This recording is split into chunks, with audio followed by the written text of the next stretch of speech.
আধুনিক জীবনের এই অন্ধ দৌড়, কোলাহল আর লোক দেখানো আড়ম্বরের মাঝে আমরা কোথাও না কোথাও আমাদের আত্মার কণ্ঠস্বরকে অশোনা করে ফেলেছি।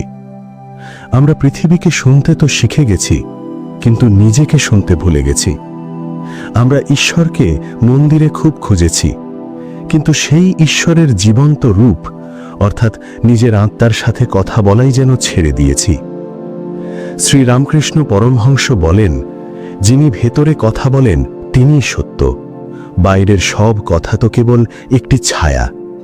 আমাদের এই ধারা বিবরণীতে আমরা আত্মার সাথে কথা বলার সেই হারিয়ে যাওয়া ভাষাটাকেই আবার শিখব।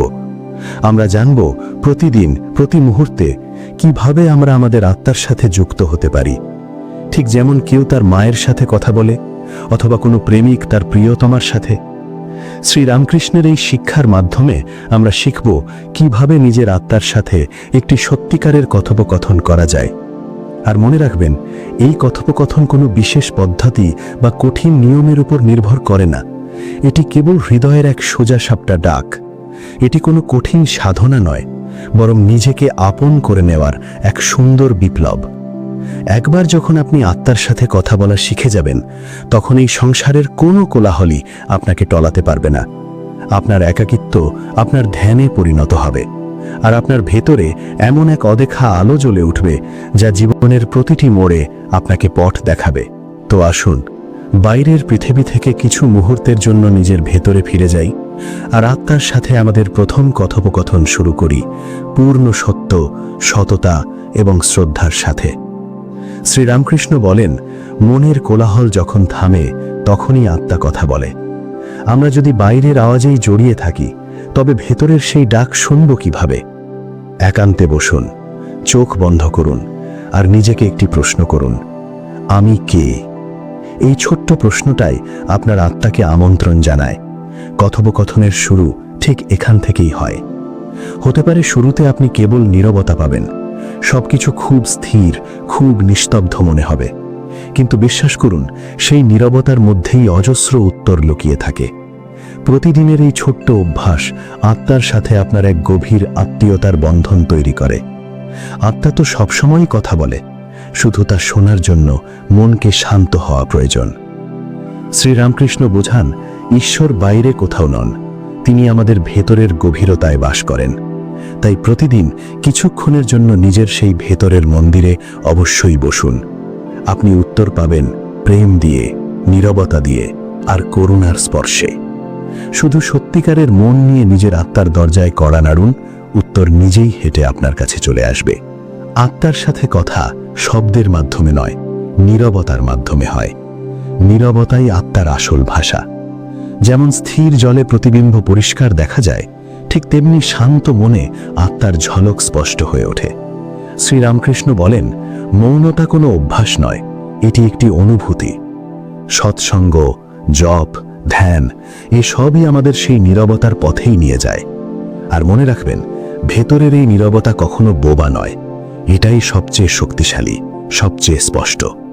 পৃথিবী যাই বলুক না কেন, ভেতরের নীরবতা সবসময় পরিষ্কার কথা বলে। নীরবতার মধ্যেই আত্মার সঙ্গীত শোনা যায়। নীরবতাই সেই ব্রিজ যা আমাদের আত্মার সাথে যুক্ত করে। শব্দের মাধ্যমে পরমাত্মাকে পাওয়া যায় না, কিন্তু নীরবতার মাধ্যমে অবশ্যই পাওয়া যায়।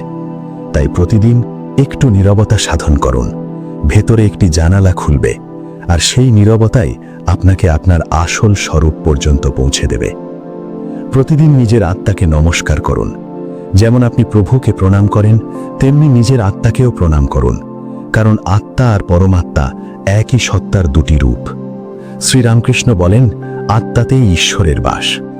প্রতিদিন সকালে চোখ খুলতেই নিজের অন্তরকে অনুভব করুন, দেখুন সেখানে কি চলছে। তারপর নিজেকে বলুন, হে প্রভু, হে পরমাত্মা, তুমিই আমার সত্য, তুমিই আমার পথপ্রদর্শক। এই বিনম্রতার সাথেই নিজের কথোপকথন শুরু করুন। আপনি যাকে পূজা করেন তিনি আপনার ভেতরেই আছেন। এই সত্যটি মেনে নিলে অহংকার গলে যায়, শ্রদ্ধা জন্মায়, আর সেই শ্রদ্ধা থেকেই আত্মা নিজেই প্রকাশ পেতে শুরু করে। প্রতিদিন এই আন্তরিক প্রণাম আপনার এক দিব্য অভ্যাসে পরিণত হোক। ধীরে ধীরে আত্মা আপনার সবচেয়ে কাছের সত্তা হয়ে উঠবে। শ্রীরামকৃষ্ণ বলেন, প্রেমই আত্মার ভাষা। প্রেম দিয়ে কথা বললে আত্মা অবশ্যই শুনবে। কঠোর হয়ে আত্মার সাথে কথা বলা যায় না। যদি ভেতরে প্রেম থাকে তবে আত্মা খুব সহজেই খুলে যায়, কারণ সে কোনো দূরের জিনিস নয়, সে তো আপনারই জীবন্ত উপস্থিতি। প্রেম মানে স্বীকৃতি, করুণা এবং নিশ্চলতা।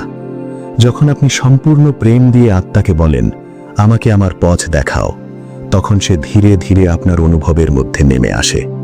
কোনো অভিযোগ নয়, কোনো লোভ নয়, কোনো কামনা বা ভয় নয়, শুধু একটি প্রেমপূর্ণ কথোপকথন। আপনি যাকে সত্যিকারের ভালোবাসেন তাকে উত্তর দিতে বাধ্য। তাই যদি সত্যিকারের প্রেম দিয়ে ডাকেন তবে আত্মাও অবশ্যই উত্তর দেবে। রোজ নিজের আত্মার সাথে ঠিক ততটাই স্নেহময় শব্দে কথা বলুন যেমন একটি শিশু তার মায়ের সাথে কথা বলে। প্রেম দিয়ে বলা প্রতিটি বাক্য সরাসরি আত্মা পর্যন্ত পৌঁছে যায়। একান্তেই আত্মার আওয়াজ শোনা যায়, ভিড় ভাট্টার কোলাহলে তা হারিয়ে যায়।